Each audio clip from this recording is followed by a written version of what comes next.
I was going to direct my question towards that, how to direct our resources to help Mexico if we are going to help Mexico. Well, one thing I'm involved in now is helping train prosecutors. Every state in Mexico is going under enormous change in how they direct their criminal justice resources. One of the issues is that no one gets prosecuted. Here's impunity. Someone's dead, no one's arrested, no one gets prosecuted. When they do get arrested, they're out of jail in 2 days. Prisons are open, gangs are let out to go kill other gangs. This is happening across Mexico. So step by step, how do we institute the rule of law?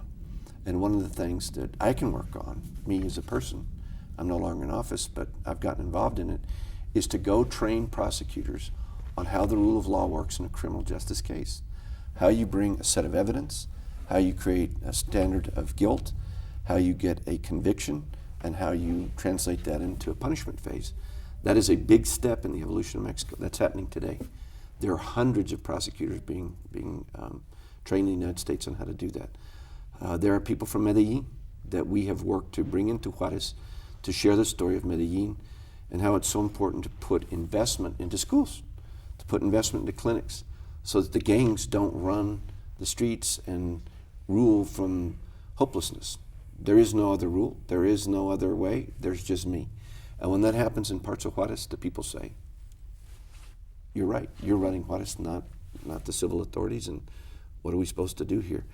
That's been going on for a year, is bringing people in to work on some of those investments that need to happen in Juarez and in schools. There's a lot of different working pieces of it, but when you have people of good faith get together, I learned this early on in Unite El Paso, and they share their ideas and they share their commitment and they give a piece of themselves.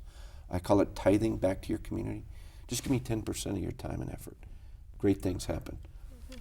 Let's do it. Why can't we direct our attention to Juarez now? Our congressmen, our 2 U.S. senators, the congressmen from New Mexico, the U.S. senators from New Mexico, the U.S. senators from California, in this Congress are some of the most powerful people in government. Why aren't you helping us define the threats that exist in Mexico and then proactively commit to the resources, the talent, and the tactics that will make the change? It's a failure of leadership is what it is. Yeah, interesting. Did you have any other questioning on that issue, Karla? Senator, you've been there in Austin, and where are other senators and legislators? Do they speak about what's happening in the borderline? Are they interested? It's something that it's making sounds there. You know, if you just take the border, I call it the 43 counties next to the border, how many Texans live there? Just take that strip, that's the 43 counties that adjoin Mexico.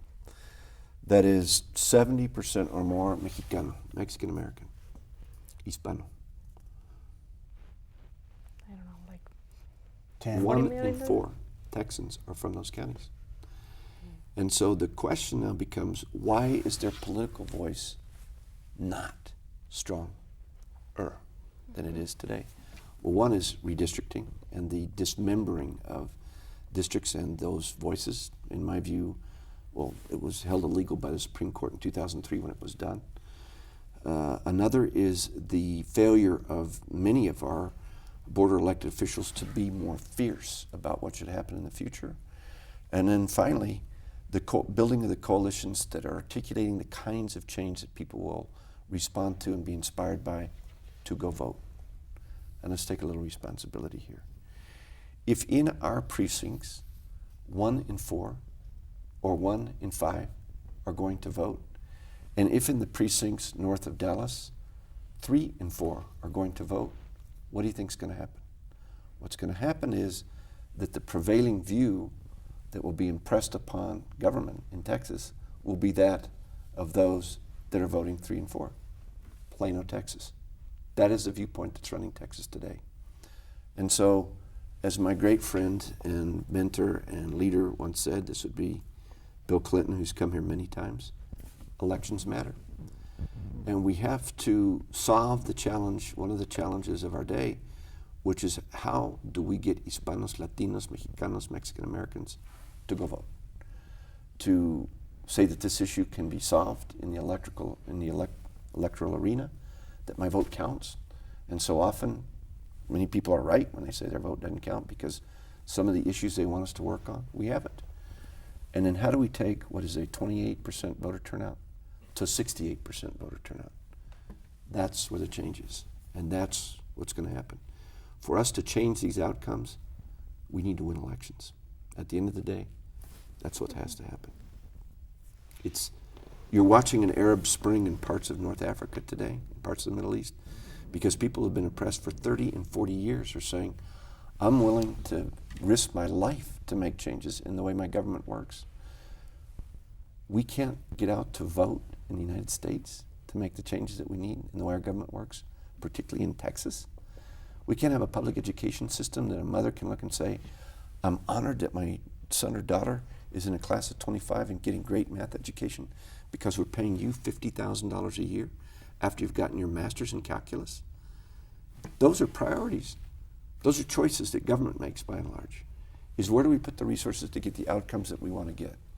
If we're not willing to offer her a path to become a master teacher starting at $50,000 teaching calculus in the 12th grade at Del Valle High School or Coronado or El Dorado or Fabens High, then you know what we get? We get what we got. Those are political choices, and those are the choices that are ahead.